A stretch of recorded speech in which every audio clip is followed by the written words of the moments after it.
My name is Radha. I'm 23 years old. 3 years ago, I left everything behind, my family, my childhood, my comfort, to move from South Asia to Australia for my postgraduate studies. It was meant to be the start of a better life, a fresh chapter where I could build something for myself, on my own. I got into a good university and found a small studio apartment just 10 minutes walk from campus. It was quiet, clean, safe, but also empty. Every morning I'd walk to class alone, past the same cafe, the same bus stop, the same group of students laughing together, while I felt invisible. With every step, that hollow ache in my chest reminded me, I am here alone. No one knows me. No one waits for me at home. I kept myself busy with study. I was disciplined, determined, spending hours in the library, finishing assignments early, always prepared. But even with top marks, something still felt missing. I was achieving, but I wasn't living. One of my main subjects was taught by Professor Alan Reeves.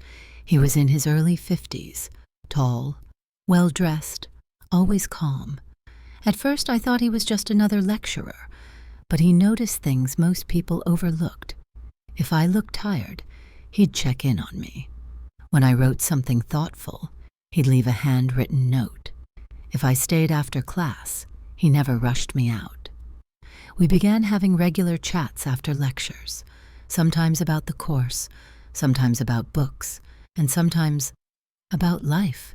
He was easy to talk to, gentle, kind, and maybe a little lonely too. It wasn't sudden. There was no flirting, no dramatic moment, just a slow growing closeness that crept in like a gentle tide. One day, it started raining after class. I was waiting outside, umbrella-less. He saw me and offered to drop me home. I hesitated, but said yes. He drove a dark gray luxury car, the inside smelling like leather and mint. We didn't say much on that first ride, but his presence felt safe, warm. After that, sometimes he'd offer to drop me home when our schedules aligned. We'd talk about books, or just sit in silence, the radio playing soft jazz. Those moments became the only peaceful parts of my week. One day, we stopped near my place. He reached to open the glove box for his phone charger. His hand brushed mine, gently, briefly, and everything in me froze, not out of fear, but because, for the first time in months, I felt something that wasn't numbness. It was electric, quiet, but undeniable. When he looked at me, just for a second, his eyes lingered. Neither of us said anything, but in that moment, something had changed. After that day in the car, something shifted between us. We never talked about the hand touch, but I felt it in the silence, the way he looked at me, the way he smiled when no one else was watching, and I hated myself for waiting for it, for hoping it would happen again. Some days he'd ask me to stay after class, and we'd talk about everything: his childhood, my fears, old music, broken dreams. Once, he leaned against the desk and said, "You make me remember who I used to be, Radha." My heart raced. My hands shook as I zipped my bag. I wanted him, not just his body, but his attention, his care, his mind. And I could tell he wanted me too, but he never said it. Not yet. It was late evening during exam week. He offered to drive me home again, and I said yes. We parked outside my place, and I hesitated. I didn't want to get out. He looked at me, soft, tired eyes, and asked, "Are you okay?" I shook my head. My voice broke. "I don't want to feel alone tonight." There was a pause. Then he reached out and gently tucked a strand of hair behind my ear.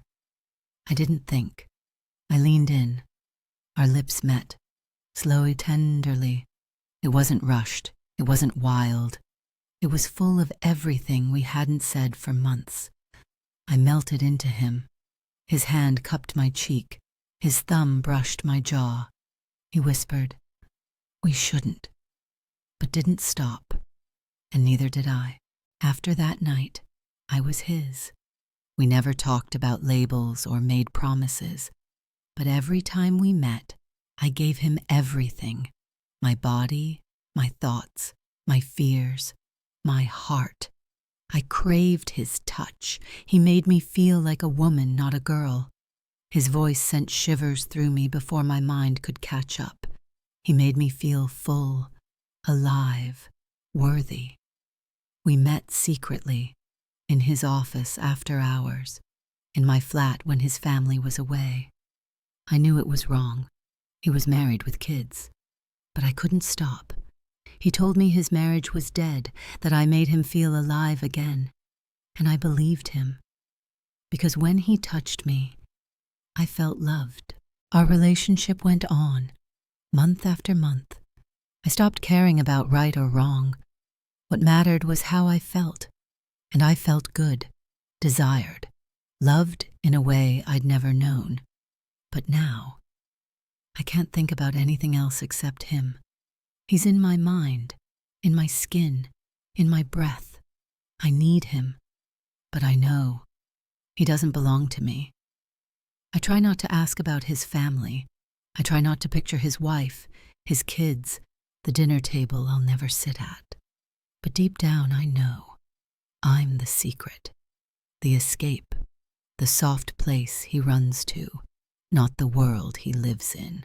I recently got offered a research assistant position at the university. It felt like a dream, an academic step forward. But all I could think was, I get to stay close to him. So we keep meeting, after hours, behind closed doors. No one knows, and I'm addicted to his voice, to his touch, to the way I lose all logic when he's near me. He tells me he thinks about me all the time, that he misses me when we're apart, that I'm the only place he feels peace anymore, and I believe him, because when we're together, nothing else exists. But there's a truth I can't run from. One day my time here will end. One day I'll have to return home and leave him behind. He won't leave his children. He won't destroy his family, and I would never ask him to. But how do I unlove someone who lives inside my soul? How do I go back to my old life, knowing I once tasted a kind of love that consumed me whole? Some loves aren't meant to last forever, but they leave a mark that never fades. Radha's story isn't about happily ever after. It's about a love that was real, even if it wasn't allowed. A love that burned bright, even in the shadows. Have you ever fallen for someone you couldn't have? Share your story in the comments. Someone else may be living your pain in silence. If this story touched your heart, like it, share it, and subscribe to English Story Booth for more stories that speak the truth, even when it's messy.